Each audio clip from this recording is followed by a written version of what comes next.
Hey, we've got some amazing news, and all the big brands want to be with Inside Ball, and none bigger than our great friends at Ladbrokes.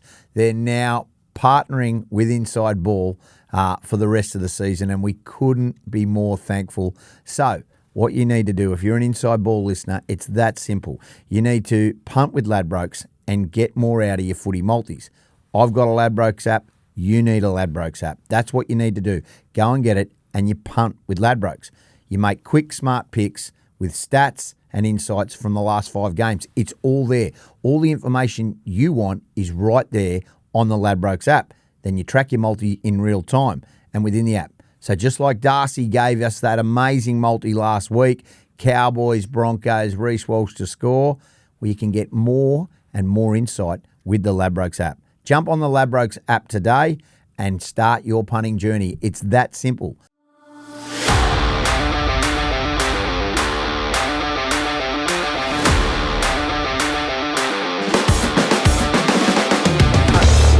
Well, we said we were going to bring big guests, and as you know, we always bring the biggest guest to Inside Ball. This bloke, there is no bigger alpha, there is no bigger man in the game. The great Raging Bull, Broncos, Queensland, Australian captain, Gorden Tallis. Hello, mate. It's good to be here. Good to have when you you on said board. big, I thought Peter V'landys was going to jump out behind the curtain. Mate, you're as big as PVL. No chance. Mate, what he's done for the game's unbelievable. You've done Peter. a fair bit. What Peter's done for the game since I've been involved is the best. Of all the absolutely, absolutely. There was Quayle and all that, and an Arco Super League war, and his vision and where we're at today, playing in Vegas. Getting dressed under a fig tree in Townsville, first game, to going to Vegas and sitting there on a desk from the Super Bowl. I think rugby league's come a long way since I've been involved. Bloody oath. Righto, let's just have a look at a little bit. We've got a lot to cover today, obviously. Yeah. Big career as a player, and then your origin, then you're Captain Australia as well, and now you're into the media and you've been on boards, you've been on the board of the NRL, you've been a father for a long time as well. No, I still am a father. I haven't been a father. Yeah. See, so when I ring my mates, I can't come. I'm babysitting. They go, aren't they your kids? It's called parenting. It's called parenting, not babysitting. So righto. Yeah. Captain, club and country, state. Yeah. How was that? Oh, it was fantastic. I think I might have captained a couple of years when I was a kid. Yeah, I wasn't always the captain. I think I was the captain at Townsville. To go to St. George, I would never have probably been the captain there either because of the players and, Brisbane. I didn't think that I ever would because Darren Lockyer was at the club from about 12 and then Shane Webke was there before I got there and there was so many other talented players. And then Wayne just come to me one day, was just getting dressed and he goes, mate, I'm going to make you captain. How did you get from Townsville, and you grew up very well documented, grew up in Townsville, to St. George? And I was swimming in the pool. Yeah.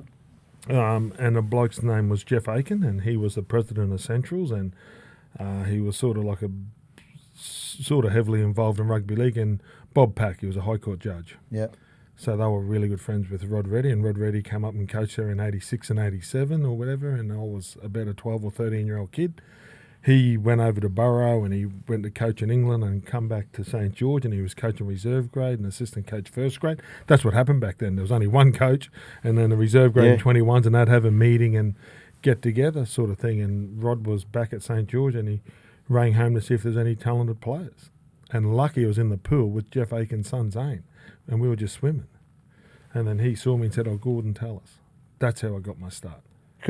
So then Rod Reddy rings home to the old thing, talks to Dad. On the phone. And then I went down for a trial, and I thought, wow, how good's this, right? How old were you? I was 18, right? So just playing under 18s. Yeah. So I wore my brother's Broncos socks because he was at the Broncos. I wore my Townsville shorts, tried to stand out, and I walked in and everybody was sitting there, and I trialled, and I thought I played okay. And they weren't that good. I'm thinking, these guys aren't that good, and I didn't realise that was just anybody could walk off the street and have a game of footy. It was an open trial. Open trial. So then Rod goes, oh, mate, because he had no idea. He hadn't seen me. He goes, oh, mate, can you wait a week And next week is a better trial. There's all the invited kids. So I had the old paper plane ticket, and I said, I can't. Mum and Dad, like, they scraped to get me there to trial. They said, no, we'll look after that. Then I trialled, and then that's when everybody was walking in with the New South Wales schoolboy bags, and I sort of half shit myself a bit. But I just went crazy for 20 minutes. And I had, believe it or not, I had no more petrol left. Oh, I believe. So you started that trial against them all. And it was okay, you know, scored a couple of tries. And I just played normal, you know. But then the week after, I just went mad. Did you for 20 minutes. win all those ego? And you've always but I was been skinny, this like bloke, I was 86, mate, like I was 82 kilos. Blonde hair. Trying to play like Adrian Morley. They just going as mad as I could. And then I went over and I put the 20-cent pieces in the machine and said, Mum, I said, I only got 20 minutes, you know. I said, but I don't know what happened. I said, and they didn't put me back on, and there was other games, and they said that there was other scouts there and they didn't want anybody else to see me. Then Brian Smith, then I come back over, and Brian Smith goes, the best thing that come out of Queensland's the highway. Why are you going to be any different? Wow. Couldn't say that to kids today. No. What'd you say to him? Oh, well, I thought that you were an arrogant prick. I said, you get me a job and I'll be here. And I said, I don't want to be indoors, I want to be outdoors. So they got me a job on the Hurstville Council, and that's how I negotiated my first deal. And then I, was whipperstim all day. I was running up. So you didn't have a manager? You did it all yourself? Yeah. Well, mate, it was just an opportunity. And then they said, well, you can live with the boys. You know, it was like, mate, we'll either give you some money for accommodation, which was $3,000. So basically I had to sign a deal. It was a $3,000 scholarship, but it was just basically accommodation. Right. So that's when I moved in with Brownie and that. And I'd catch the train. I'd run up to a train station and I'd get to Hurstville Council and I had to walk down. It was about, I don't know, about a kilometre to the train station and about 2 kilometres to the depot. And I'd whippersnip all day and run back and train in the afternoon. Right. Because you know what, I wondered always, because Gordie, and we're just jumping, Gordie loves his yard. The greatest thing Gordie does is when he gets home, he gets out in the yard. I know, but it's a bit different on the Hurstville Council because blokes would walk their dogs and you hit a big bit of dog shit. Mate, and that whippersnipper, it wasn't that good, you know what I mean? Was that? Oh, mate, hey, don't worry, mate, there's no safety goggles back there. Wasn't those masks. Gordie, before you... mate, look like Kevie, look like freckles everywhere. Before you get to grade, and we'll get to that... Yeah.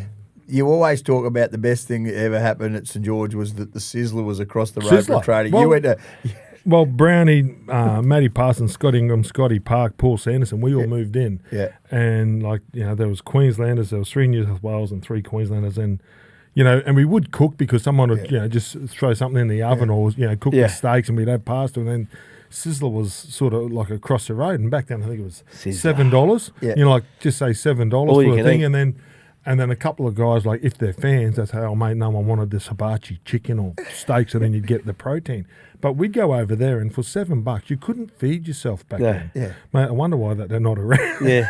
They went broke. Oh, mate, and then when mum and that would come and see us, they go, aren't these cups from Sizzler? Because we had no... You stole them? Yeah, cutlery. Well, no, we didn't. Mate, we borrowed them. And took them back. When you went back. We borrowed them because they were sort of close to the area. We just lived across the road. So, mate, that was pretty cool. And we'd go up there most days and get a feed. Was it hard leaving Townsville? Because I know your family ties are strong. Wally, your dad, was a legend in North Queensland. Your mum and your family. Yeah, it's huge. For a kid that, the only holiday I ever went on, we caught the Skinny Dog from Townsville. So that's the Greyhound bus to watch the 1987 grand final. Brothers played Redcliffe, I think, in that. Yeah, in Brisbane. Yeah, Brisbane comp. That was your first holiday to Brizzy?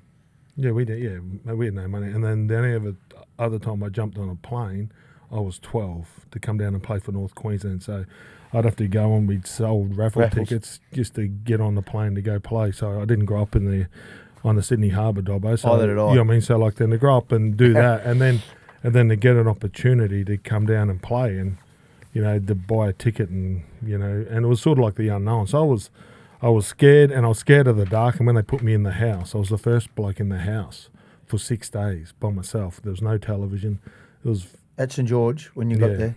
No light, just fucking laying in a room, dark. Did you think about... Mate, I was scared of the dark too. So it was, So there was all those little things. And then and there were hurdles. And when you jump over those little hurdles, you end up, it's harder to do a U-turn and go back.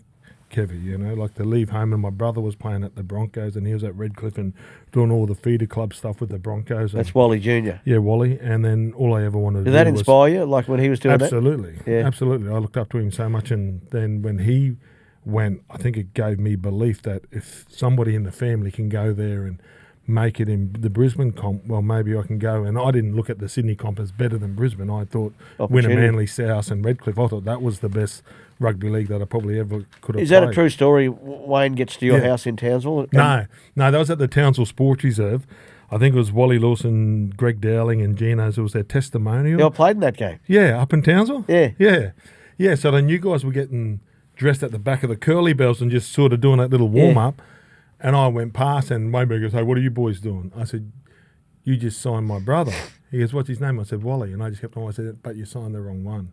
I was just cheeky. I was just going to get a bucket of chips or like a Chico roll or something like that. So it wasn't as big as what I didn't walk up to him and say, "Hey, Dad." You made a mistake. Just we a were little passing. Yeah, and no, he didn't make a mistake. Wally was the best player in my family. You always say that your brother was the best player. Like he was, and if he'd stuck at it, he would have absolutely. Yeah, absolutely. It was just the homesickness and stuff like that a lot of kids who have been away from and injuries that play a part. Yeah. So Wally did have a car accident which hurt his back, and it was pretty serious there for a while. But I don't. That's a question for Wally to answer. It's not for me.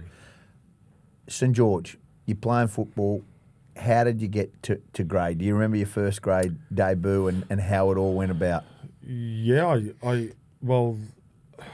I played Jersey Flegg back then, which was under 19s, and we played. We didn't play with the seniors. We weren't on the same day, so we'd play Saturday afternoons, and we'd be very rarely and we didn't play if St George were using Cogra. We didn't play there on Saturday, so we'd play at North Sydney Oval or whoever you were playing at the old Redfern. Played East at Henson Park. So my first game was against East, and then I played about 6 games, and I broke my thumb on Anthony Balla's head. Marty's brother, so he's from Mackay as well, and we had a rivalry all through our juniors. He'd play for Mackay, I'd play for Townsville, and I broke my thumb. And then I thought, well, that's it. I only played 7 games. I didn't get to show much. And then, believe it or not, in that game, they picked me to play for City. City, New South Wales City. Yeah. Sydney City. Yeah, and I didn't really want to play. I was a Queenslander. And Brian Smith, there was actually really good advice from Rocket, said, "Mate, not often you get to play rep footy, mate. Go there and enjoy it." So then I played for City, and we flogged Country. We beat Country by about 60. Right, we had pretty a pretty prominent. good side. Yeah, no, mate. We had a everybody played first grade in that New South Wales, and then basically that 17 went on to play for New South Wales, and I got picked, but I broke my thumb, so I had to play the week after with a broken thumb. And lucky for New South Wales. Yeah, so lucky Martin Raftery. Sorry. I played Manly, broke my thumb. I played City with a broken thumb. And then Martin Raftery, who was the club doctor, rang Nathan Gibbs. Said, "I got this young kid. Can he pass the fitness test?" And Gibbsy went, "You'll be right." He goes, "I'll need you day of the game." I said, "Perfect," because it was a big game, and it's at Parramatta, and then Mum and that come to watch because they don't often watch, and then that was pretty cool. And then I was at training all week. I was dropping balls because couldn't catch. I was so sore, and I'm playing and I'm trying to do everything with a broken thumb and get through training, and then I didn't play for about 6 weeks, and then they picked the New South Wales side, and the New South Wales coach goes, "He hasn't played," and Brian Smith stuck up for me and said, "Mate, he's good. He's just got a sore hamstring, but he'll be right, mate. And when he comes back, mate, he's going to be playing reserve grade." So they picked me in the side. I hadn't played for 6 weeks, and we played Queensland at Lang Park, the old Lang Park, first time ever. You belt him? Yeah, we beat him. Yeah. You would have hated that. I mean, I know you did it. No, the boys did a lap of honour. I didn't. I just stood and. But it was only because But all the guys that played for Queensland, I knew them. They were the real good kids, and there was a couple of guys from Townsville and Mount Isa and all that. So I didn't want to. Do you remember some of their names, Gordie? Yeah, Dave Sindrick. He went down to the Raiders, and Aaron Raddick. Mate, that's some good. Big Jeff Wittenberg. Oh yeah, Jeff Wittenberg. Yeah, mate. Yes, so his old man played for St George in Australia. So they had some really good players, Queensland, and they were, and then not that. It's just because I knew them and I sort of talking, and then the boys did a lap, and that was it. Right. Have you still got that New South Wales jersey? Yeah, in the city. Have you? Yeah. Yeah, well, that's my first rep jersey. Yeah, I know. I'm just asking. It's my third. I've made North Queensland. under 12s. Right. We played at Langlands Park, and then I made Queensland Country under 12s. And that was pretty much the last rep side that I played. And then it was City and New South Wales. So then my first 4 rep jerseys. All right. What about your debut for the Dragons? Do you remember? Well, then I come back. I played under 21s, played a few games reserve grade, and then, and this is all in the same year, right? So I played. And then 19, you were? Yeah, 19, and then they, Brian Smith come and said, "Oh, mate, can you sit on the bench for first grade? But you'll go back and play under 21s. Reserve grade couldn't make the finals." So I played 3 games 21s and went straight up in the reserve grade, playing reserve grade. And they said, "Mate, we're going to drop you back down to 21s. Can you play half a game and then sit on the bench for first grade?" I'm like, "Oh, that'd be cool." Like, like you get to put a first grade jersey on, but you don't. You wear the same number. It's just a clean jersey, And then at halftime, Brian Smith said, "You're on." Yeah. What? Who was this against? West.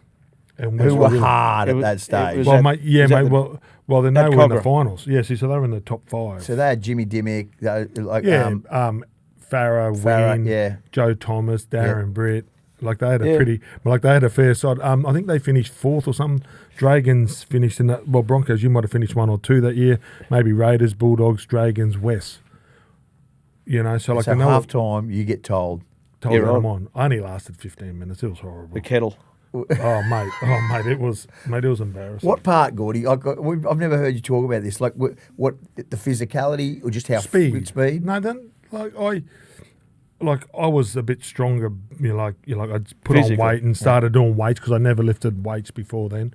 So I was I got to Dragons at about 86. I might have been 92 or 94 kilos just from eating Sizzler and doing a bit of pushing a bit of iron and then just getting bigger. So and training harder. So.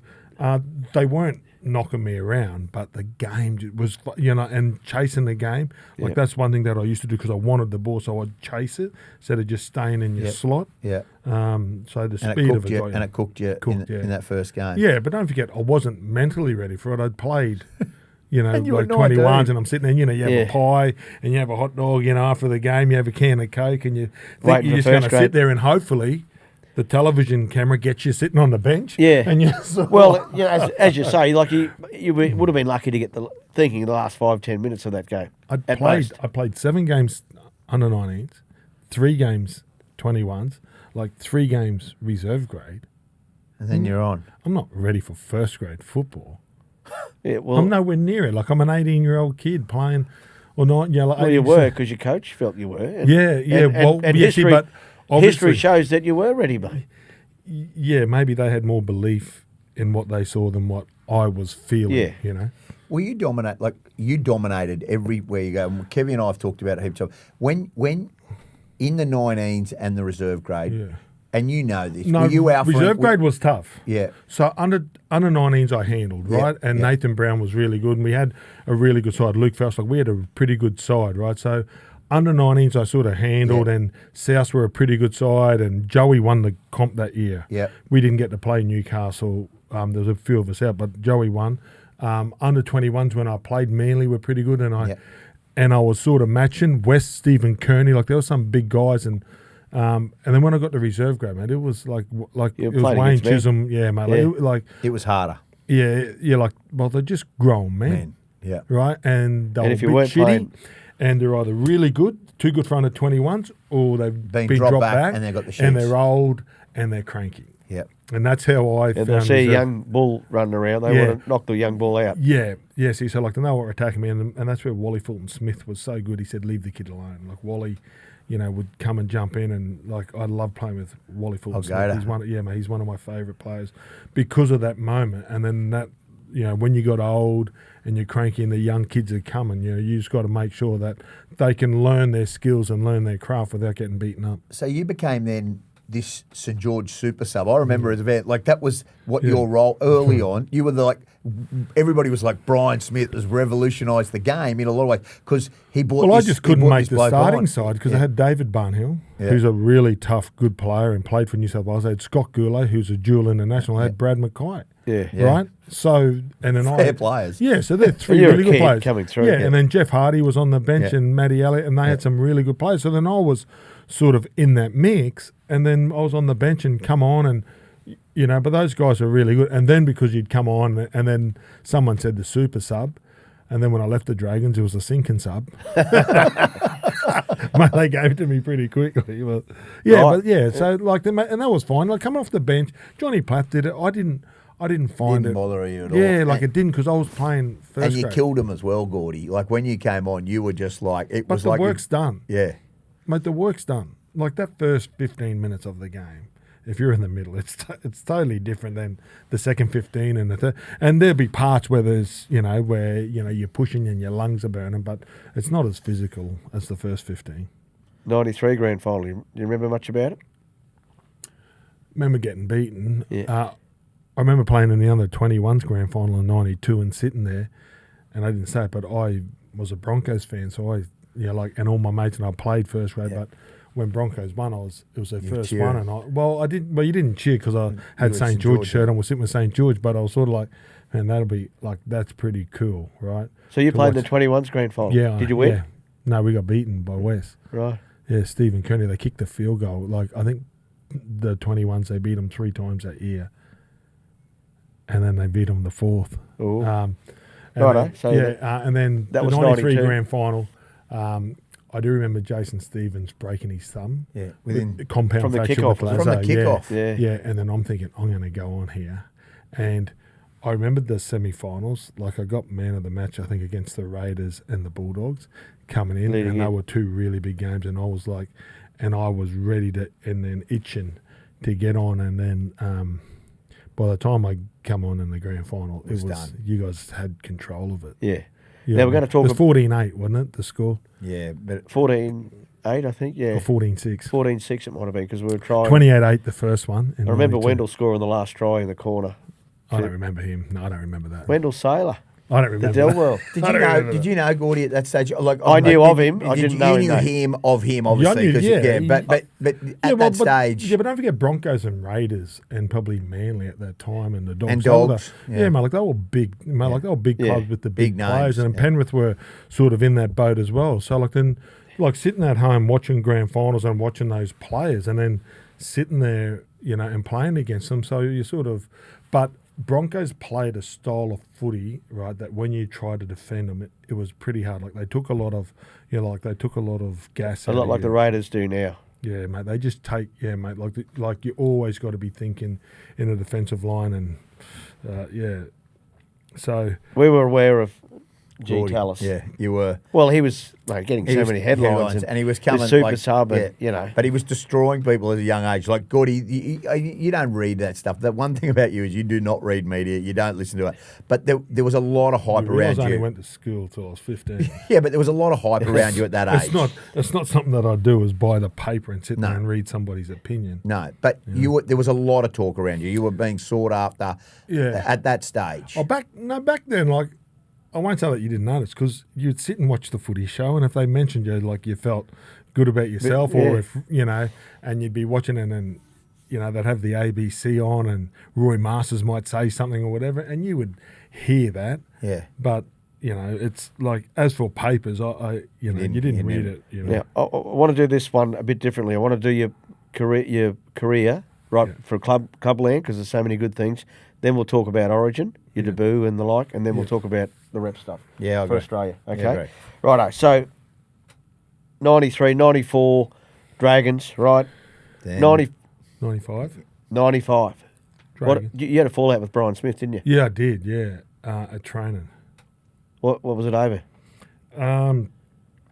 We were playing, and I think we must have lost a couple of games, and Brian could sort of throw the toys out of the cot, and he asked, and I sort of remember it like it was yesterday. Anybody want to do an extra sprint session? And a few blokes put up their hand, Chalk and Brownie and Noel Goldthorpe and a few of the boys, and I think Corny, and then I forgot Mum was landing at 11 o'clock. She's coming down to see you. Yeah, coming down to see, and then they'd spread it, so we'd sort of have a family member every couple of months, sort of pop in for a week or whatever, and then I forgot about it, so you had to borrow a car to go pick her up, and then on Thursday at training, he sort of singled out, mate, who didn't turn up, and back then the club probably didn't have the budget to pay for a sprint or whatever it was, right? And he sort of singled me out, and Right. he had a shot at me. And I just told him to fuck off, basically. In front of everyone? Yeah. Yeah, well, that's where the... Because your family's important to you, isn't Yeah, it? I just said, he said something like, so is she going to help you on the weekend? And then I said, what did you just say? He goes, listen here, son. I said, don't call me son. You're not good enough to be my father. Like, I was a bit of a prick, right? Yeah. So I told him that. And I said, one more, I'll fucking knock you out. I lost my shit. Shit. Like, I stood up. Well, and this is lost how my he shit. is, mate. This is the boy. Mate, I stood Yeah. up, mate, I stood up and lost my shit, and then corny and that. So I just went home. I actually went home, and I just sat there. Didn't train? No, I didn't train. So I went home, and then Brandon, I said, don't you fucking talk to me. Don't jump on this side either. You jump on this side, you fucking... And I was a bit angry, right? And then all of them, they're ringing me, and I said, no.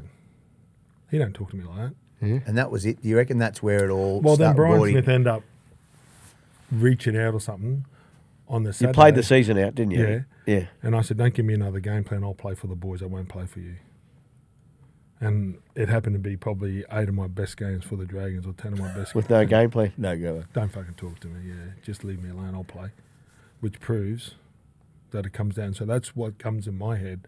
It's up to the players with the attitude that you pack. So Not I the didn't game plan. so I didn't even listen to him. Yeah. Did you ever heal, and then- Gordie? But you sort of had a point Did to you prove. ever heal with him? No. Because No, and then after the last game when we played, he walked across, he said, thank you. I said, mate, it's okay. And now I'd sit and talk to him, I'd have a beer. There's not No. a drama Yeah. now. There's a drama then. Yeah. And I was angry still for a couple of months, but then it just goes. Simmered. And then I always say, if I had another career, Brian Smith would be my coach at the beginning. He is by far one of the smartest guys ever to walk into a footy dressing room, and what he teaches you is still fundamental today. And I still see footy players carry it like that. Yeah. When Rod Reddy, you had to give that. So many players drop balls. yeah, the fingers not across the ball. So I'm going to ask you, would you hold a schooner like that? So why do you hold a football? And all their dads let their sons hold their football like that. I watch it every day. Can I ask you? Then we get to the Broncos. So how did that look? The Super League, Super war, League. yeah. So yeah, mate. But like then, I don't want to go through Super League because it's No, I boring know, because but- people will turn yeah. off. But Super League, everybody didn't really know what, and you had to Yeah. believe people. Yeah. And you're getting drip-fed stuff that probably wasn't accurate at the time. from everywhere. yeah. And then I was negotiating with James. Like, funny thing is, I went in as a 20-year-old and sat with James Packer, and then he offered me huge money, but I would have to go to the Roosters. But then, the meeting just before that, Phil Gould called me a bench player, and then I'm only a bench player and I'm not worth that, but he's coaching the Roosters. So how do I go when he wants me to play for the Roosters, but the coach doesn't respect you? So it was just this moving target. And then I chose Super League because you could pick your club, and it wasn't the money. It was the fact that I could go home to Brisbane. Awesome. And then I sat there, and then Super League offered me and kept on offering me. They nearly doubled the money, so I didn't go to Brisbane. Right, because they didn't want you to go to Brisbane. They would have Bulldogs loved you. and all those clubs said, that's rubbish. Yeah. And then I said, and then Rebo and David Gallup and those guys were true to their word, because when I signed, I could pick my team. He Yep. didn't tell me where I was going. And then Shane Edwards went down and said, listen, he's not budging. He goes, well, we'll have to take him then. Well, that was disappointing. We got you. I remember at the But time. Gordie, you And that's said it. remember the And then time that's thing it. So Brisbane didn't come to get me. And like I get that. See, 'cause I they didn't had, know that. 'cause I they had thought Brad Thorne, yeah. Tony Carroll. They had all I these thought young. I thought they both you chose. That was your Brisbane. choice. So when I chose So Brisbane. how did they make you sit out? How did that work out? Why did Well, you have then to sit out Super here? League was going to come off, and then Judge Burchett it got overruled in the High Court in Phillip Street or wherever it was, and it got overruled. And then I'd flown to Brisbane. I did the whole pre-season. I'd worked with the boys. We'd been to Perth. We've done all these camps SAS together. camps, yeah. And then we're coming back, and then they put an injunction on me. Because then once it got thought, I had to go back and play. So then I wasn't allowed to play until they won the court case. And when they didn't win the court case, if I wanted to play footy, You had to go back to St I had George. to go back to St George. Yeah. Can you remember that? I can and, remember And that, Gordie yeah. made that stand. Well, that was only because of Dad, right? So I did sign for another club that year. I signed for Jeeps Rugby. Jeeps Rugby. Yeah, because Wayne said, do you want to go down there? He goes, mate, I think I got you a game of footy. I thought, how good, where is it? He goes, it's rugby union down the road. And I loved it. And this is no bullshit. I went there. Tony Darcy was the coach, right? Righto. So I go there. We'd been training, like I'm fit. I'm not bagging rugby here. But then they made me do 400s. Like, I've just done 12 of them at the Broncos. So then I won another 8 of them, like, because we trained harder. Like, I'm professional. Did you play for Jeeps down there? And no, and then they put an injunction on that too. The Dragons, eh? Yeah, but it's the first time I had to buy shorts and socks. I remember it cost me like $35. I'm like, I don't buy. Were you going to play rugby? For Jeeps, you were going to play for Jeeps just that year. Yeah, inside centre. They were going to put me in. Then I was supposed to play East, and a few of the boys turned up. But I went back to Sydney that day to negotiate with St George, and I had a meeting with the board, and it was all secretive. So the media didn't turn out. So I'm saying I'm playing, but I knew I was on a plane to go and try to negotiate out of the Dragons. And I told them that they can have all my Super League money. You can have it just as long as I play. And I did the deal because everybody else was talking for me. I said, I won't play against the Dragons. I won't play against the first grade. I'll play reserve grade that day so you get a crowd, but I won't play against you even if we play a grand final. And that's my word, and I'll sign a contract. And they just let me go play. And they wouldn't do it. They said no. Why do you think? Do you think it was because? Well, that's principle. Yeah, I know, but then players change it now. I wish clubs had that much power now, and I know that it's a two-way street, and they get rid of players, but that's always been the case. Yeah, right. Yeah, it has been. But I wish that sometimes they show a bit of gumption where, you know, the Lockie Galvin situation, it just leaves a bad taste, I think, in fans. You know, people that go and they work all day, they dig holes wherever they are. Like all my mates in towns where they go and they come home to watch their footy side, and then players pick and choose when they want to play. I just feel a bit sorry for our fans, and I'm glad that the Dragons fans got to watch me sit out a year. And I reckon they got a bit of joy. You're the only person that I know in this game. No, the Dragons stood on there. Yeah, but Brian Johnson, Jono, great fella. Warren Lockwood and the board at the time, the St George board made a decision. David Waite was the coach. I went there and I spoke to him, and they made a decision that was best for their club, and because there was still that time, and no one's walked out on the Dragons since, except for Ben Hunt. So it's taken them, all that time, 20 years, for another player to think that they can just, wedge their way out. And I like St George for that, actually, and I wish, and I play for St George, not St George Illawarra. So, but I wish that there was still some more gumption like that in the game. Because I was playing the day we went back there in '97 and played. 98 it was. 98. That's the most nervous I've ever been before a footy game. And they gave it to you, didn't they? They were India. Oh, yeah, but they had every right. Did they carry the coffin? Gordie represents a Jubilee. They were throwing apples, they were throwing 50 cent they were throwing pieces, fruit at you, I remember that. Because one of them hit me in the arse. And the coppers, mate, and the coppers were throwing them, giving them back their tennis balls and that. But it was cool. But I remember I was just so, Wayne pulls me off after about 15 minutes. I was gassed. Yelling for everything. Well, mate, I sat out for a year and I tried to take, and I just run. And I'm sitting on the sideline, and just my lungs, I just couldn't get them working. And then at half time, I think they were ahead. And I said, Alf, I've never walked up and said, Alf. He goes, we're right, mate. He just, okay. He gave me a little wink. He goes, mate, we're right. Yeah. And I remember Petro, before he broke his arms and he lost all of his ligaments, he goes down and he throws the ball behind his back to Lockie, and they score this great try. And it was cool. I know that, it didn't mean as much to the boys, but they rallied the Bronx, and Alf and Kev got us home. Yeah. So I skipped a year there with '97 Super League Grand Final. It was good, the Super League, wasn't it? It was good competition. It's fantastic. It's where we're at now, right? We've all come from humble beginnings. Well, most rugby league players have, but we're not a humble game anymore. Not anymore. And we got to stop saying that.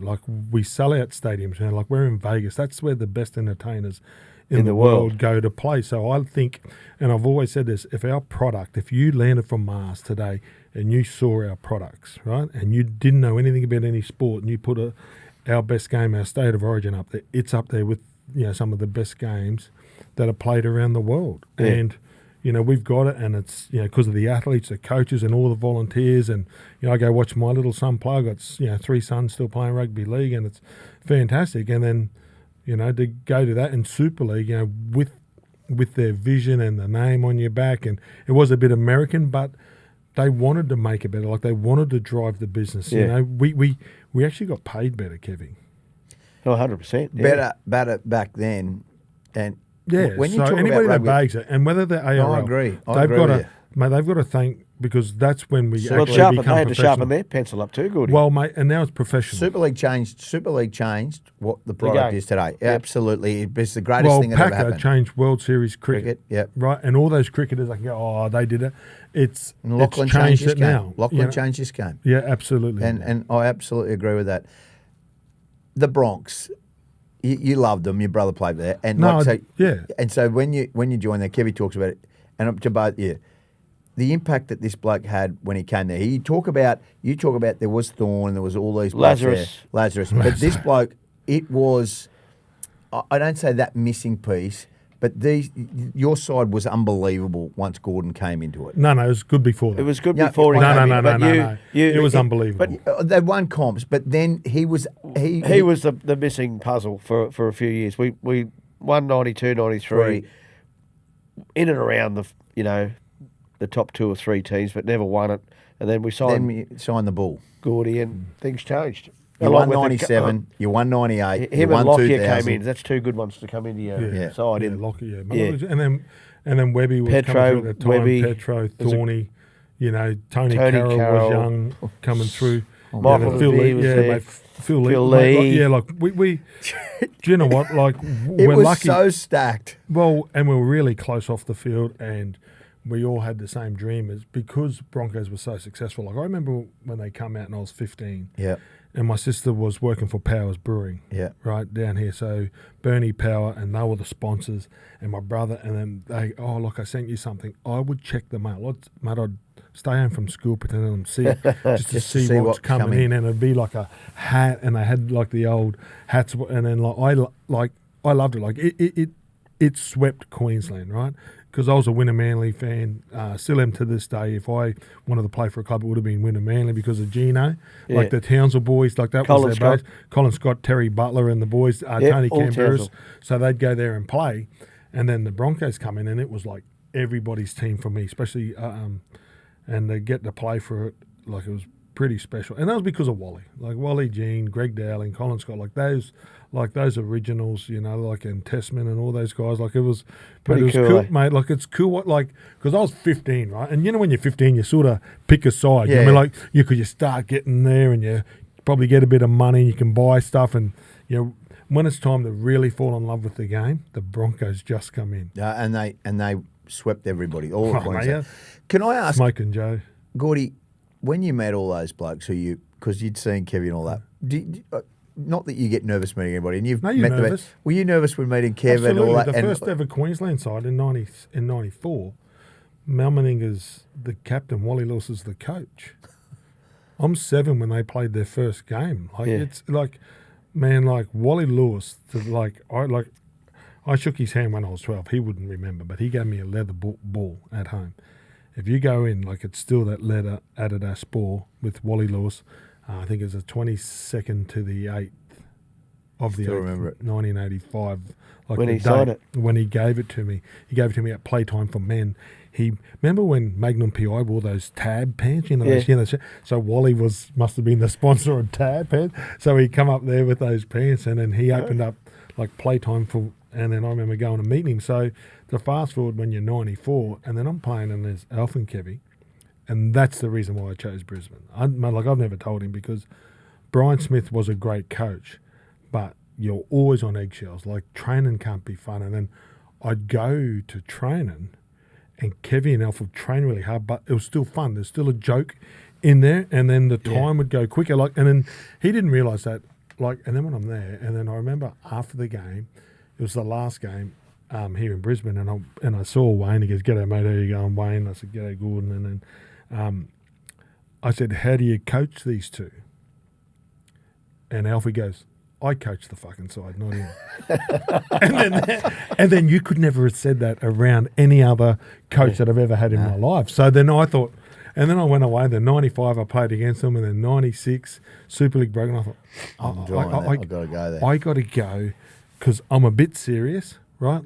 And I took footy way too serious.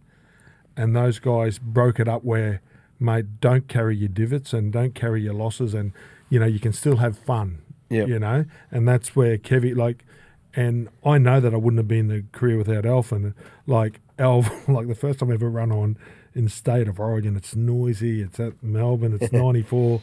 It's June 8th, 1994. And I'm running out there and there's 87,000 people down here. And they go, chung mung ya, wa ya. And he's, because Alf would talk like that. And I'm looking at him because I'm thinking, what play do you want? And he just looked at me and started laughing. He must have saw how nervous I was.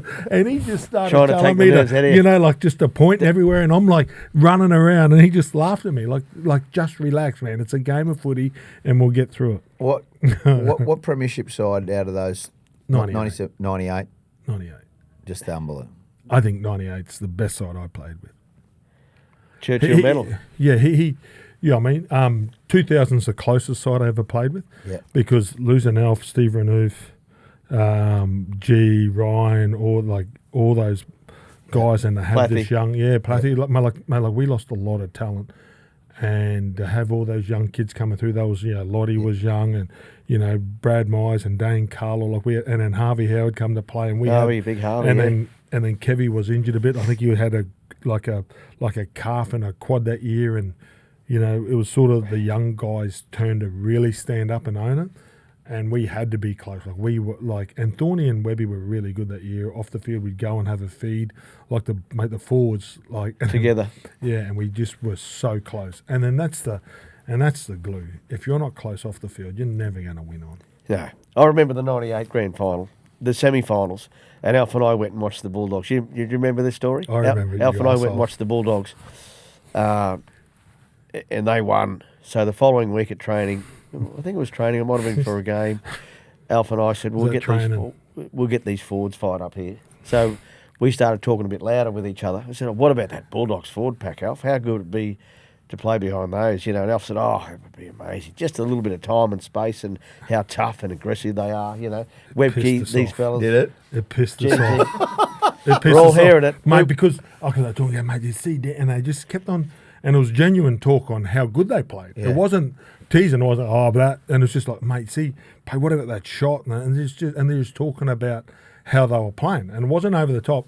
And Webby and Thorny got, and then Thorny, mate, not on our watch, you know? Yeah. And then that's his favourite saying. And I reckon those two carried it. And then I sort of think, are they joking? Are they serious? Are they joking? But it pissed us all off. Yeah. That our 6 and 7 were rapping, talking about rapping the opposition that was in the grand final. Talking about them. It's classic. 98, 2000. What at that stage, Gordie, your relationship with Wayne? It was fine. Yeah. Just, with the Bryants, I don't like authority. I don't know whether you realise that. I've known that.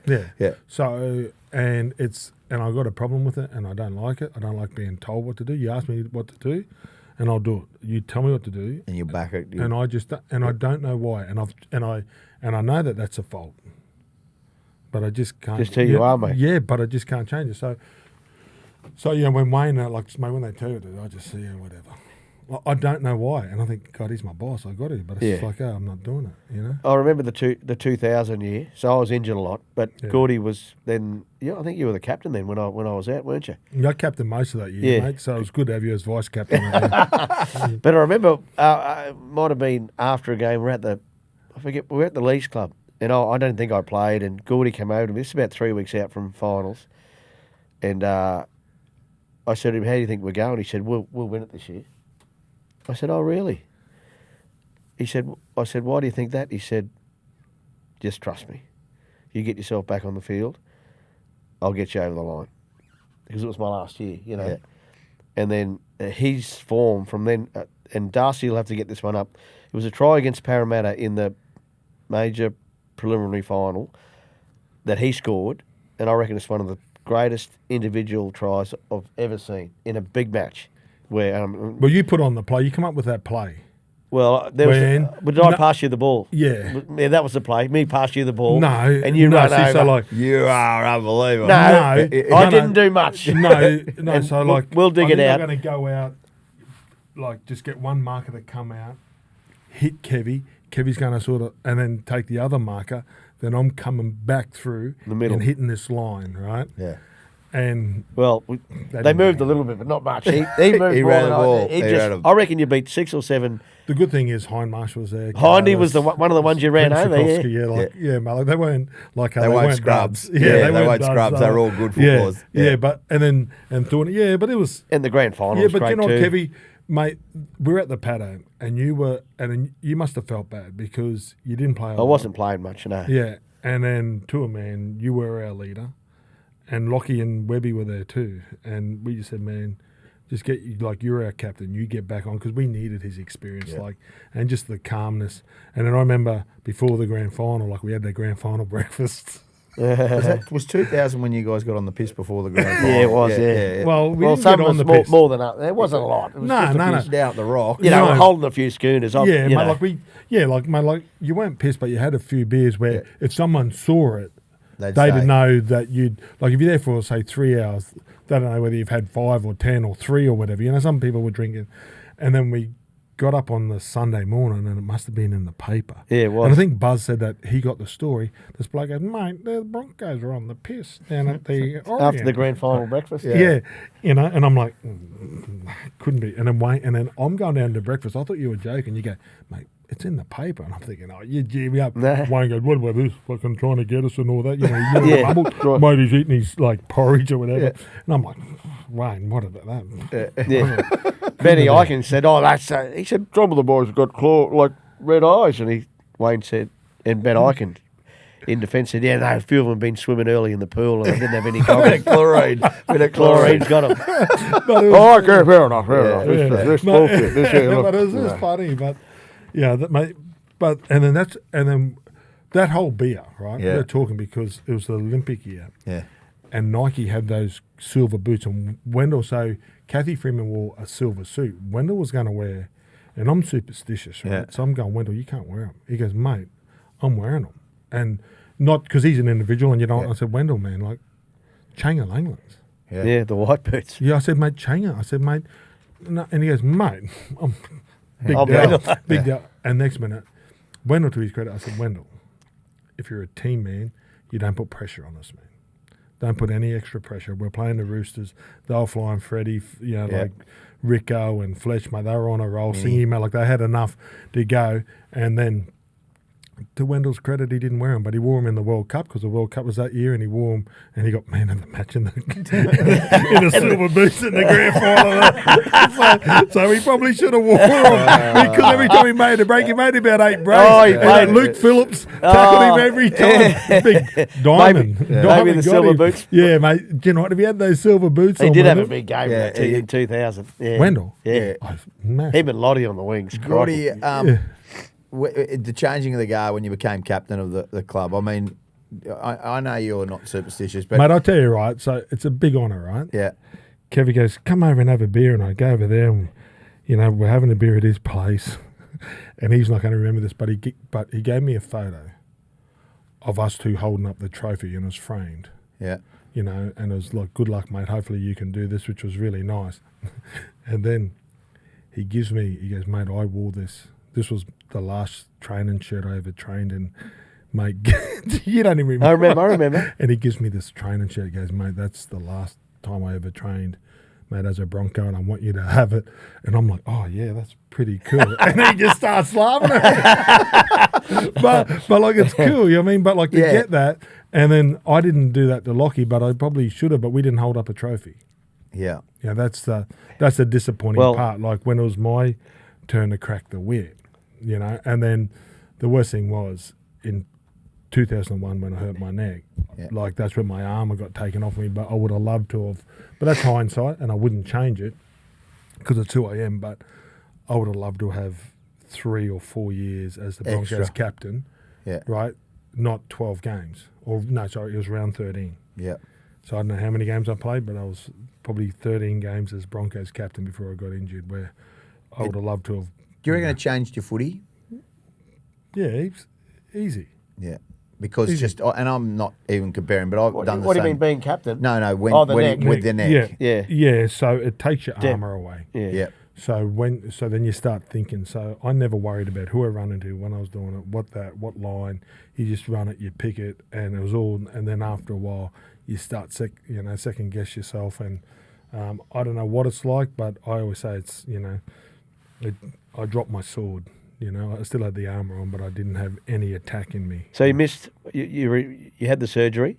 Yeah, had the surgery. Come back 2001. Yeah, so got the injury playing against the Northern Eagles. Had the surgery, I think, the next day. Right. And then Were you scared? no, because you didn't know, because there's no pain. There was no pain. There was tingling, but there's no pain. You're not in. Mate, the worst injury that I've ever got is when you get winded. Yeah. That's the worst injury, because you get winded, and for that 30 seconds you think you're going to die, and your teammates run past and just laugh at you, and you're on the ground like a suckling pig, and they just walk past and they know when they're injured. I just laugh when I see people get in. But no, I didn't know. I didn't know that the injury was that serious when it sort of happened, and then coming back, that was. You just listen, sometimes that negative guy on your shoulder, he just got louder. His voice just got a microphone, Right. where before you could block him out. And then that voice led you into belting the shit out of poor old Ben Ross. Yeah, well, because I was playing, and I was losing respect because of the way I was playing, right? And I wasn't the guy that they probably would have watched, and I wasn't playing as good, and probably it was my frustration as well. And I don't know why I couldn't pull the trigger anymore. So the guys that have the serious neck injury, I don't know, how they come back. And Nathan Brown had one, Jason Stevens, Dan Carter, Keanu Kinney's just had it, and we've all pretty much had the same sort of operation. So for anybody that comes back and, Particularly plays, the way you played, mate. Yeah, so if I wanted to play in a dinner suit, I think I was still adding to the side, but not the way I wanted to add. So when you made the decision that, those years you were going to retire. It's only because Mum was upset. I come home, I played the Dragons, and Ben Cray hit me in the back, and I remember the tackle. And when I'd go like that, I'd get numb in the arms again. I get it. And then Mum must have saw me slower get off the ground. She goes, I don't want to watch you play anymore. And she was really emotional. I said, well, it's not your decision, but it sort of was. So I went and said, Wayne, I'm not playing. And he and Ben Eichen just said, mate, we need you. And I remember that. So I wasn't going to play again. It was probably 5 or 6 games in to when I was coming back. In 2004? No, it would have been 2002. So I was going to walk away at 2002, not 3 or 4. I was just going to pull go. And so you played on. Well, and they talked me into that. I didn't have to be that guy. Like the guy that everybody wants to be. And Kevvie, how, you in your early part of your career and to the later part, you're a totally different player. Totally different. But, I was sort of just believe it or not, that You were the best forward in the game when that happened. Without doubt. well, my first ever game as State of Origin captain in 2001 was the game before I hurt my neck. Right. That's when I believe it or not, that's when I believed in myself. Yeah, we'll get to that Origin game Yeah. shortly. So you get to 2004 and you've gone through that. Your last game Yeah. Fairy tale. is a semi-final Yep. In Townsville. in Townsville, Yep. where it all began. That's a fairy tale. That's the greatest thing ever. I was home at the Townsville Calcutta last week, and myself and Damien Oliver were there, and I got interviewed, and it was all full of Townsville people, 250, and they get dressed under the fig tree in Ann Street in Aikenvale, and then 10 kilometres or less than 10 down the road to play my last game for the NRL. It's I know Shane Webke's got but that was my fairy tale, even though it was a bit of a nightmare, and not every fairy tale ends right. Humpty Dumpty fell off the wall, don't forget. So but to have it that's the way that it finished for me, and to play in front of my family, I think I got 70 tickets, and everybody was there. That was cool. It fractured your relationship with Wayne for a little while. I know it's right now, but that... No, what fractured my relationship with Wayne, right, was when he sacked Kevvie, Lazo and Gary Belcher, and I wrote an article about it. And then he fronted me and I told him to fuck off. That's what fractured it. That's where it began. Not sitting on Not the the side. Townsville one? No, because, I remember we're sitting in I remember that part, like I was just saying, because that's my last ever game. So I remember sitting there and we got beaten by Melbourne. And I remember how it all started. And we're up at Gambarrows, and then for some reason we were going to play Townsville in Sydney. Sorry, we're going to play the Cowboys in Sydney. And then I said, why don't we play them here at Suncorp? Because we get a lot of Queenslanders to be 50,000. And then the Cowboys didn't agree to it. And then I said, Wayne, let's go play them up there. It'll be a great atmosphere. We've never lost up there. Like, we'd played them for 10 years. It was great for the game. It was an unbelievable thing for the game. And then that was Wayne's decision and Terry McEnroth and all that. So then, and then with the game, like, that's the decision that they made. So they moved it from Sydney to go up there, and Brisbane had to give away a semi. Yeah. But it was great for the game and long term. Yeah, unbelievable. Then great for the game. Then we go to train, and then we didn't have much. Melbourne, like, we were matching Melbourne. And then when their bench come on, we just didn't have, just enough oomph coming off the bench, And then Wayne said in the Tuesday meeting, when it's just like the senior guys, hey man, I might start Gordie off the bench because we need something coming off. And I'd played that role. So and then the best part was Michael DeVere and Shane Webby goes, he's our leader, he starts. I remember the words. Lockie goes, no, I want Gra to start. And he goes, okay then. So then I thought he was going to start Sam Thaiday, bring a young Sam, Townsville boy, off the bench. We had Neville Costigan. So we had some blokes that were a bit mad, and they're the ones that I would have said to Wayne, just throw them in there and I'll wind them up all week, because we only need them to go for 10 minutes, right? And then Kevvie rings me. He goes, mate, you're going to start off the bench. I said, no, we sorted it out. He goes, oh. I said, no, you're starting off the bench. I said, no. I said, I spoke to Wayne. And then on Thursday, no, I'm starting. And then we go on the captain's walk the day of the game, Like, we go for our walk, we go have a game of cricket. Wayne goes, I'm going to start you off the bench. But he knew as soon as I got around the team, there wouldn't be a confrontation because the team comes first. And so that's why he told you that. So that was it. But then by the time I finished the game of cricket, I'm fine. And then I wanted to come off the bench, and I was so fired up to play good. Luke O'Donnell was right in front of me, and I just run straight at him, and he hit me, and he did my ribs. He did my ribs, and I was in so much pain. Then at half time, I'm getting all needled around it, and that's when Wayne came out, you all right? And I said, fuck off, like, just let me go, because I'm going to get my head back in there to go out there, because I think it was 10-0 they beat us. So the game was close. Blown away, and then we're going, and it was all on, and every little, moment mattered. Moment mattered. And but to me, to have that and to be part of the Cowboys, and I know it's not, but Cowboys winning their first game. And my dad. The road now up in Townsville is Wally Tallis Way. I know it wasn't there, but you at Townsville, the fact that even though you finished, that the Cowboys won their first semi-final, it was against the Bronx. It was the first time the little brother beat the big brother properly. Well, I remember running over to Dad, and I was emotional because they're all there, and then my sister and everybody's there, and I remember going over to Dad, and he's a big old staunch bugger, had a bit of a tear, and I'm like, it's all right, Dad. I said, I've had enough. He goes, how good were the Cowboys? You know what I mean?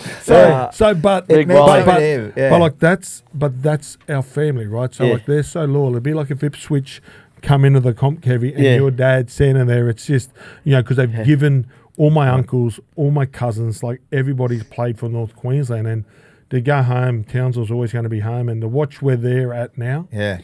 And all those kids, I got the Gorden Tallis Cup, and that's the proudest thing. Is where Foley Shield at the back of that, to have this state-of-the-art stadium where the bush kids can just come, and the Reuben Cotters and that, and play, and the Tommy Deardens, and play in front of their family and friends. It's, I think rugby league has done a really good job up there. Righto. Rep footy. 94, game 2 is your debut. Yeah. Your room with the great Steve Walters. He had some words of advice for you, didn't he? Steve's like talking about being overwhelmed and all. Like, Steve Walters was the greatest hooker in the world, right? And he probably changed it. I know Benny Elias and him had that running battle, but Benny sort of was playing that, and I played with Nathan Brown, that real ball play, and crafty, and Steve Walters, the tractor. He could take off.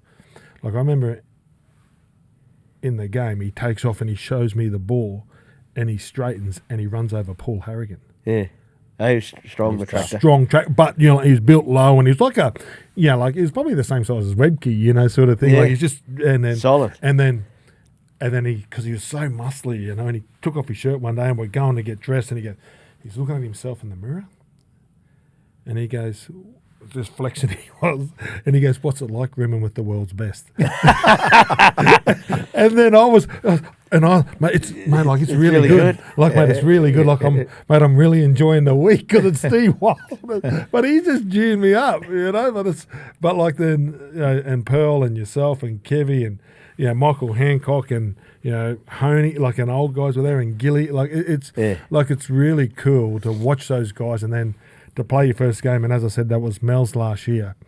And to run on the field with Mel Meninga was, And you said Wally was the coach too. That would have been special for you. Mate, whatever he said. And believe it or not, like, Wally gets a bit of a bad rap. I took the game plan back to Brian Smith, and he goes, that's 100%. Because he goes, what are you going to do? So we're going to try to do this. Oh, no, in game 2, I said, that's what we were trying. He goes, yeah, right. He goes, that's good. He goes, I said, that's Wally. He goes, that's what he wanted me to do. He goes, yeah, right. Like, because so Wally's, so what Wally was doing and coaching by one of the greatest tacticians. But it's like, you telling your kids what to do. Like, they don't listen, No. And then, but whatever Wally told me, I would have done anything for that jersey because it's Wally laws. What's your youngest memory of Origin as a kid? The game that probably stands out the most when I'm sitting on the thing, like there's so many, like Greg Dowling in the water, that one in Trevor Gilmeister, I think he hit Steve Folkes, like Gilly hit 2 that night, I reckon, and they'd get taken off.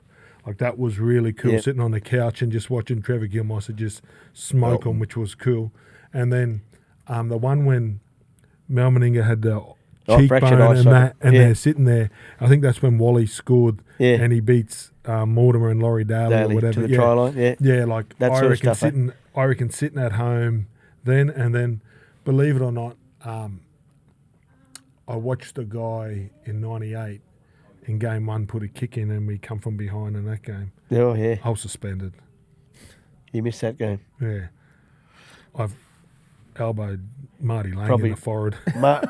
And then Marty come in and took my spot. Team, yeah. He took my spot. He's a great fella, Marty. Good, mate. Marty's a legend. Like, I just got frustrated with him and I tackled him and I went to do that. And believe it or not, because I had a pretty clean record, I get off. I play the week before Origin.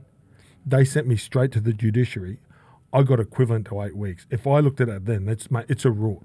It is such a rort what happened, right? They wanted you and not then, to play Origin. Mate, just to talk about the judiciary, then in my last year, I clip Hazem Al Masri, right? I knocked him out and I backslammed him, right?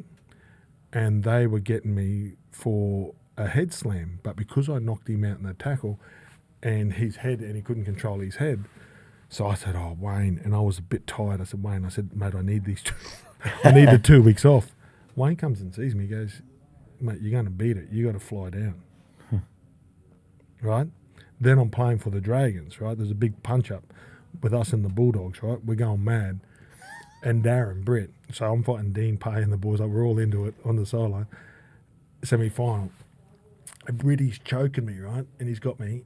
And then I pushed and I pulled his arm up. And I bit it as hard as I could, right? Right. But I was going to bite a chunk in it, right? Well, mate, because he was choking me, right? And that's when Alf started calling him Vitabrit. That was old Vitabrit going like Alf. Like Alf must have remembered. He remembers stuff, mate, like an elephant, Alfie. And then Alf goes, how you getting on with Vitabrit? Like, and I'm like, but like I'm bad. But that's my brain when I'm going. And then I went to the judiciary and Bullfrog Moore and Jeff Carr did a deal. And Britty goes, wasn't him. Yeah. And I played. And then I headbutted Jamie Ainscoe at Marathon Stadium, and Jeff Carr goes to the judiciary, and I got picked for Queensland to play my first ever game. And Jeff Carr went, he goes, we'll get you off, mate. And I went in there, and St. George just started doing grappling, and I put my head down because he was elbowing me, and I tried to miss it, but I got him on the chin. Yeah. Gordie. Oh, wow. So that's a judiciary for me. So there's 3 I got off. And there's probably about 8 that I should have been charged for. But Gordie, everybody remembers in Origin you're getting sent off. And I know you don't want to talk, like, you don't, it gets brought up. There's when you 2 knock-ons. There's 2 knock-ons till the day I go underground. Yeah. And if you dig me up, I'm going to have a shirt on. There was 2 knock-ons. Do you think it was? I'm going to get buried in the shed. Do you think it was too much for you? Do you think Harrigan deserved to send you off? Like, no, but he knew what I was saying. Yeah, mate. There's not a referee in the NRL that hasn't been called a cheat. Yeah. What did Alf call him every game? Yeah, he was. Probably not as aggressive. As aggressive that you did. Mate, I've heard it a million times. When I first came in without the mic, I didn't make the mistake. You made it, and they'd tell you to go away. And it was a great banter with someone like when I first come in, and the Dragons and Peter Beattie would come, or Michael Potter, they'd come, and you'd hear the banter, and the referee would tell them to go away, mate. You guys are playing shit at the moment until you clean up your game. I'm not and all that kind of stuff. Yeah. So, but there was 2 knock-ons, and then coming back, I said, Bill, man, I said, you saw those, right? And I put it in my book, right? And I said, you're not going to be here in game 2. Stephen Clark's a better referee. See you later, buddy. I said, you're not going to be here in game 2. I said, Stephen Clark's a better referee. Then we run over there. I go, and I was calm. I said, Bill, you needed to go check. Like, I think it might have just come in. I said, mate, check it. Because they scored in that set of 6. I said, you got to check this. I said, there's 2 knock-ons. He goes, go away. I said, mate, you can't do this to us. It's like 7. I said, you can't do this to us, right? Insinuating something. You cannot be this serious, right? Because he's the best referee. He saw him. I saw him. Everybody saw him. And he said, go be online. I said, you fucking cheat. Yeah. And then off you go. I said, you're a cheat. He goes, what'd you call me? I said, you heard me. He goes, what'd you call me? You fucking cheat. See you later. Yeah. And they gave it to you, the Blues crowd. See you later. I said, you don't have the balls to really make me go. I was angry then. Yeah. But then when I cooled down, right? You went and patched it up. You went and met him, didn't you? I went straight after the game. Yeah. Mate, I went and said, mate, I apologise. And at the time, because I realised that there's kids and sitting at home, but they didn't need to see me. But you don't think of that in the moment. No. Joe, the cameraman, the one that said, can't bowl, can't throw. Yeah. Well, Warney said that, but he took the rap for him. Yeah. So he's there. So he's in front of me. I'm telling him to get out of the road, right? I think I broke a locker too. Yeah. I think I did. And then once I cooled down, I walked in the Bill and I said I should never have said that. I was wrong. I think the game hit me with a $15,000 fine or something. A lot of money. Yeah, but some of it was suspended. But I deserved all of that. And now that I have kids, my kids will never back chat a referee, right? But I learned, but I couldn't control that part of me, right? And that's what made me who I am. Authority, mate. That's that authority again. It's authority. Playing for your country, greatest honour. You always said, even yesterday on Sim, you said it's the greatest honour you've ever And I love the way, Payne Haas and all those guys, right? And I shouldn't say all those guys.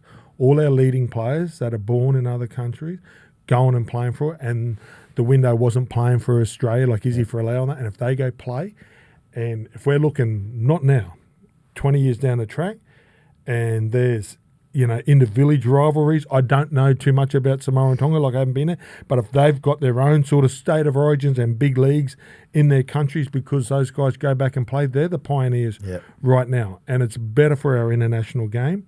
And Buzz and I had a bit of a set too. And Queensland, I'm happy to lose as a Queenslander. Yeah, I agree with you. Right, and as a kid when I grew up, I knew the jerseys I wanted to wear. I wanted to wear my Centrals jersey, which was my club. I wanted to wear a Townsville jersey. I wanted to wear a Winner Manly jersey. Then when Broncos came in, I knew when I was 15, I knew when I was from 8 to 15 what jerseys I want to wear. And the Queensland and the Australian jersey was all part of it. Is it. So go back to when you're a kid and that's your jersey. And I don't think it's too hard. I saw David Kidwell say that he picked a Kiwi side and 7 pulled out. So he's had to go and tell 7 players that he didn't pick, hey, mate. Now picked. Yeah, mate. And he rang him and said, hey, mate, you just missed out. And so I don't think it's fair on any nation, right? And if Samoa and Tonga and PNG in 20 years' time, and if they get as strong as they possibly can be, our game is in a better place. And state of origin, it's not broke. Arthur Beetson and Tommy Raudonikis, right? They promoted it. Then it was Wally and Peter Sterling and Brett Kenny. Then it was Alf and Laurie Daly and Ricky Stewart. Then it was Lockie and then now it'll be the other guys that can come along and they will promote it and drive it. It'll be Nathan Cleary versus Dearden. And that's what will happen. And Reece Walsh or whoever we got against, Dylan Edwards. And that's where our states are. Righto, we skipped one origin moment there when you captained Queensland. Well, 2 moments when you dragged old mate over the touch. Brett Hodgson. What happened there? What were you thinking there? Well, Lottie got caught in. I don't know. I just chased him. And when I got his collar, And mate, when I got his collar, like, you know how, like when you play there, it gets a bit slippery on the edges because you don't play down that channel, right? No. Like, and then when I got him to that edge and he sort of slipped, I'm like, you're gone here, bro. deep down. Poor old Hodjo. Well, like deep down, like, I don't know what he was weighing, right? But I just sort of went, he didn't weigh much in my hands. Like, I sort of, Mate, Jeez, it was a strong throw. It was a strong. But like, I'm not being a dickhead, but like, mate, when I was playing, I'd power clean 145 kilo. Wow. So I could lift off the. So he's not that. He felt like he was 45. Just take off the one. You know what I mean? But he didn't, because once he slid off his feet and the momentum, he didn't feel like much. You know. No. Well, he didn't look like. Mate, much. it's like shaking out a doona, or something like that. Mate, and that's not being disrespectful. So. Because that's just on the angle, you know what I mean? So, like, it looks like, he's this big, strong guy, but like, he wasn't. It's just the angle of him, anyway. Well, I don't know, because you were powerful in that gym. Yeah, he didn't feel like. As I said, I just wish it was that little fat bloke Andrew Johns. Yeah, right. That's what I always say. You reckon you could do that to Joey because too? if Joey would have dropped the sinker, mate, if Joey would have dropped the big sinker, I would have been gone. Jeez. And then you got the the captain, mate. You know the captaincy. So that was a big moment for Queensland, wasn't it? You got belted with the grenade and all that 56-16, and were you the captain? Well, there mate, I go to Wayne. Like I went to him, and I was really embarrassed. That's probably the most I've ever been embarrassed. And I said, Wayne, I don't deserve to wear this jersey. Pick some young kids. And he just stopped it there. He goes, don't be a dickhead. He goes, we'll pick a heap of young kids next year, and you're going to be the captain. You're going to lead them. And I'm like, what? He goes, yeah, because was Adrian Lamb the captain the year before? Yeah, and then believe it or not, we had more than Fatty's side. We had 10 debutants. I think they had 8 or something. I remember the game, game at so we got beaten, and that was a hand grenade. Then we come back the next year, and it was John Doyle, John Buttigieg, Lottie, and all these young kids, and Chris Walkers and Carl Webb, and we it's the last ever game at Lang Park, Yeah. And I said that we're going to win. I remember walking off the way, and I said, we ain't losing. I remember like we were training down at Runaway Bay. I said, we ain't losing. I don't know why, just something come over me. Yeah. Like you just feel good sometimes. I said, we ain't losing, He's one of the great captains. Like, we talk about that. Like, I know there's Mal and that, but what Gordie did at Bronx, that you look at everywhere he went, he won. Yeah. Everywhere you went, you won. And I know did you always think you were a captain? No, you don't. Well, some people are. They grow up, they're in the rep teams, they're always captain. You're a leader through your actions. That's what I would say, and that's what got you. Would that be fair, Kev? Yeah. Like, you're a born leader, mate. Yeah, certainly. but like it's funny because when Cameron Smith, he played in my last ever Origin, right? And I remember because Lockie was reluctant. He's a reluctant goal kicker, Lockie. Probably because of the practice, and he had so much, to work on other than goal kicking. Like he had all this, and then he would practice goal kicking, and it's something that he didn't want to do. And I remember they said, who wants a kick? And Cameron Smith is his first origin. He goes, put his hand up. Yeah. And I remember walking out the race, and I'm thinking, because Mel grabbed me and took me under his wing, and then, that's what happens. I said, oh, mate, when you walk down this race tomorrow night, it's going to be the greatest feeling that you're ever going to have. And then you about here, you feel them. You hear them, and then you just feel the presence of Queensland. And then I spent about 5 minutes with him, and I walked away more confident talking to Cam than I did. So you just knew just how Yeah. because and then I just walked away. And go, he's right. And you go to some other blokes, and then some of the senior blokes, they're a bit nervous. So it's just how you're feeling at the time, and I was probably shitting myself, but then I knew that was my last ever game of State of Origin. I didn't tell anybody. The first bloke I told was Josh Hannay. Like, we're walking around. He goes, how good's this? I can't wait till next year. I said, this is my last time, So I just said goodbye. But it's a great arena. I loved playing it, but I love watching it just as much. Like, I get the enjoyment of going there as a Queenslander and watching them play. It's just, I sit there. Like, I remember when Cooper Cronk kicked that field goal. I had Jackson, my son, he's 20 now. I jumped up. He went 2 rows in front of me because I'm sitting there, and I just jumped. And I try not to work on those nights because that's when I, you can really family time and enjoy yourself. Well, I plug myself in. Like rugby league's a long year, and then if I can watch the grand final and watch State of Origin, it's the reason why I do the job. Yeah. You know? Yeah, sweet. Right, that's Queensland. We've got everything covered there. Yeah. Australia, your first game, 98, game 2, Suncorp Stadium. I remember it. You do, Yeah. eh? Jared McCracken. Yeah. Oh, it's funny for you. Jared McCracken. There's my minder. It's Yeah, been my that- minder for you got 2 or belted. 3 years. Yeah, no, Jared, he's big, mate. He's a big rough bugger. But, like, he sort of was roughing Kevie up. And then Sort of. He backhanded me. he backhanded The mouth Kevie, guards and his come out mouth guard flew out. on the try line. I just, give it, Kevie, get into him, because I was coming in. Give it to him. And he didn't. But, like the play, because I played 97 for Australia, and that was Super League. And everybody, and I know that the sides that I play, and I back that team to beat everybody, because that's the mindset you got to have. But when you come back in, and I wore the material one, and a lot of the stars pulled out that year. Like, I didn't get to play with the Freddies and the Lorries and all that kind of stuff. But it was really cool to wear. And I didn't get picked for game 1, and that's when Lockie made his debut over in New Zealand. and He had the they got shocker, beaten didn't up. Yeah. Yeah. So Lockie had a shocker, and they got beaten up. And then the series was on the line, so we had to win At the end, next back two, end so of we the had to year, win, yeah. And you're tied, so we had to win. Games 2 and 3, Yeah. which we did. What We did, which was good. what were the tours like? The tools are great. They're just, I guess you wish you could do one now with the same guys. Yeah. Yeah, when you're playing, the footy sort of gets in the road of really enjoying it. And, when, like, I went there in 2000, it was a World Cup, and there was pressure, man.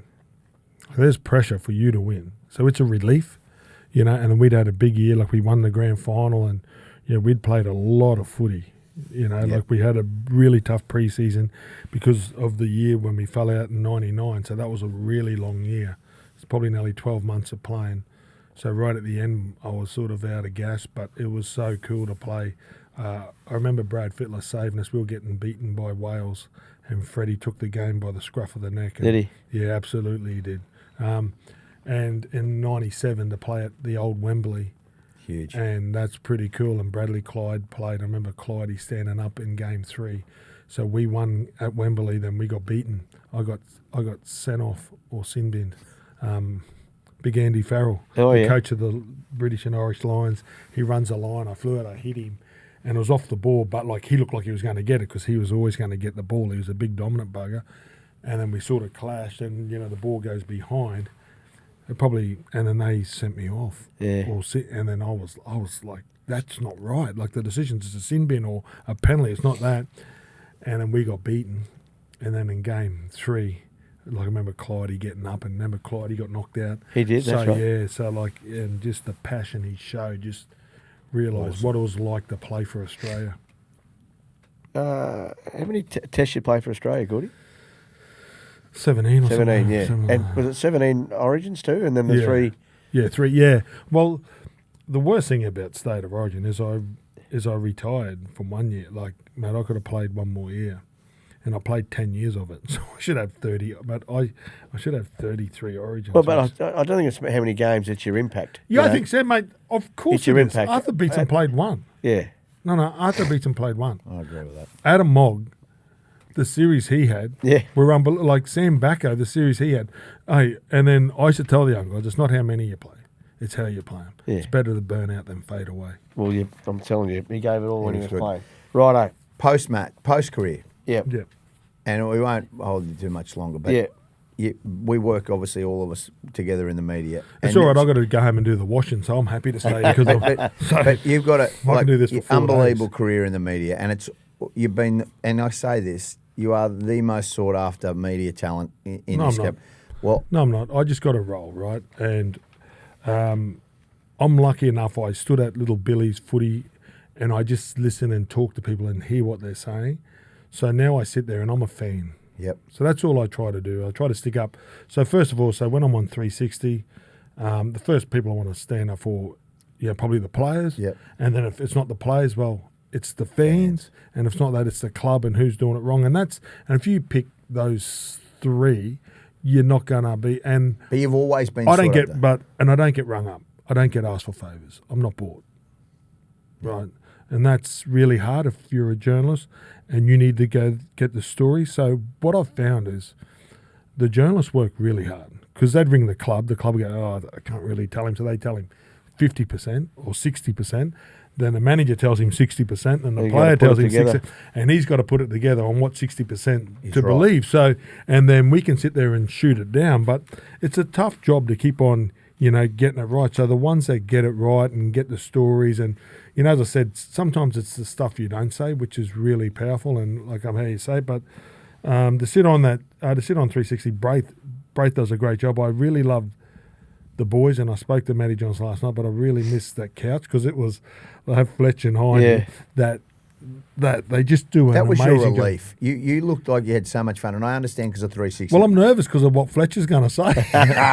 Mate, you sit there and go, what's he going to say? But, and then now you sit there, but like our game, the coverage, they have a boss like Steve Crawley, and I'm not saying that lightly, they have a boss like Steve Crawley. Yeah, he's a good man. Like the thing is, they allow you to be yourself. And you and Giles at Triple M, if I couldn't go on there and be myself, you wouldn't do it. It'd be really hard to go on there and fake and be someone that you're not. And that's the best thing now, I think, with the media, that you can just be yourself, and because there's so much of it.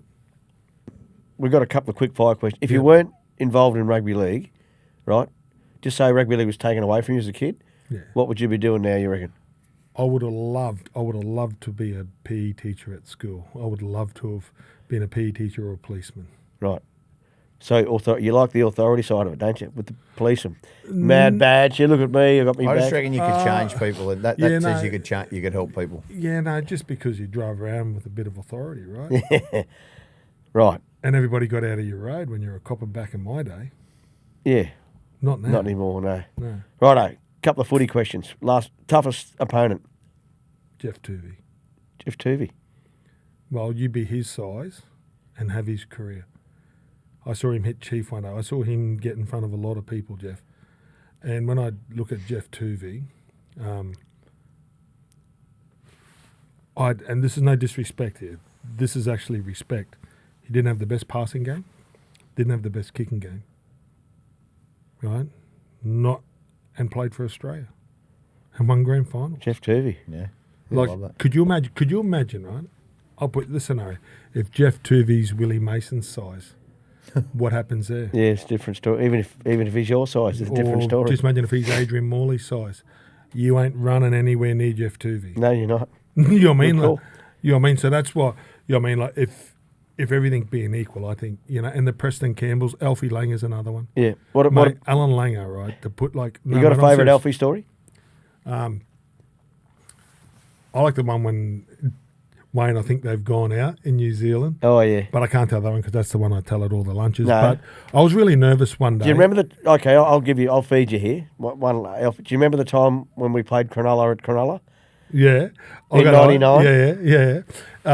So Wayne got to say, like, when we'd play at Cronulla, because you always wanted to go to Carmen's, right? So you'd put the jeans and the good shirt in, and you'd sort of put the bag back on the bus, and then also our manager would take it back, and you'd go straight to the Leagues Club, have a bit of a night out in Cronulla, and you'd go back, and we got beaten, and Wayne got the shits, and we weren't allowed to go out, so we'd go back and having a few beers with Thorny and Webby and the boys just back in the room in Tunza, and then we get back down, and I think we might have been on an 8:30 or 9 o'clock flight, and we had to meet downstairs at 7:30, and we're all there, and we're waiting for Alfie and Kevie, and the cab pops in, stops right at the front, and at the time, that song Tragedy just made the comeback, Tragedy, and then they started walking in, Tragedy, when you're halfback and you're 5'8", it's Tragedy, and I was singing the song, and they tackled Wayne in the foyer because no one was allowed to break curfew. They only didn't break curfew. They come back in at 7 o'clock in the morning. At 7 o'clock in the morning, and I just saw Wayne. He was so angry. But the next week, they were the best players on the field. They trained harder than anybody else, and they're best players on the field. And that was you've been and that's we've been into the cross, yeah. Bourbon and beefsteak. But Tragedy. I love the bourbon and beefsteak. And you're 5'8". Yeah, but I remember getting on the bus and Gordie. You're going, sit down, shut up, George. I was like, hey, right, mate. He's all right. You kept on teasing Wayne about his long neck, and mate, and because he didn't have quick, someone put a pillow on him because his spine will go through the seat because he's so skinny. And they just kept on hammering him. And then Alfie retired not long after that, did he? mate, Alfie retired. And that baby John Burgess. Oh, mate, he was on a plane one day, and Alf was having a few beers. Can I buy a vowel, please? Can I buy a vowel? Can I get a V for vodka and orange? Do that really loud. Yeah. And baby John would He go, just hey, looked around, Alfie, smiled, hey, laughing boys, at he him. kept on smiling. Yeah. And Alf did it for half an hour, and it's the funniest plane ride I've ever had. And baby was just so good. Right. Baby John. Your favourite footy moment? You got one? Split one up somewhere? Not really. Oh, The grand finals are big. Origin, great. Captain Queensland, Captain Australia. Look, the 3 grand finals are really special. Really special. I think 2000, because of the side we did it with, Yeah. is my favourite because I felt like I was more part of it. Running out for Queensland, the last ever game at Lang Park, that moment, Yeah. like that's Captain. my favourite photo. Yeah, captain, and because Arthur ran out there in the same number as I did, like it's like I really enjoyed that, and I suppose people went away in a rusty tin boat to fight for our freedom. So when you play for Australia, and you got the coat of arms, and I don't take a backward step, and growing up with Dad and watching the Test matches and that, just to run over there and play against Great Britain and England with that on your chest is Pretty cool. Pretty well, because you're representing everybody, you know. Yeah. Cool, mate. Gorden Tallis. Legend. Great to have you on the inside ball, brother. Actually, what And we're you going gave to me do... a few of those too. Yes, inside balls. Chances are you're about to lose. For free and confidential support, call the number on the screen or visit the website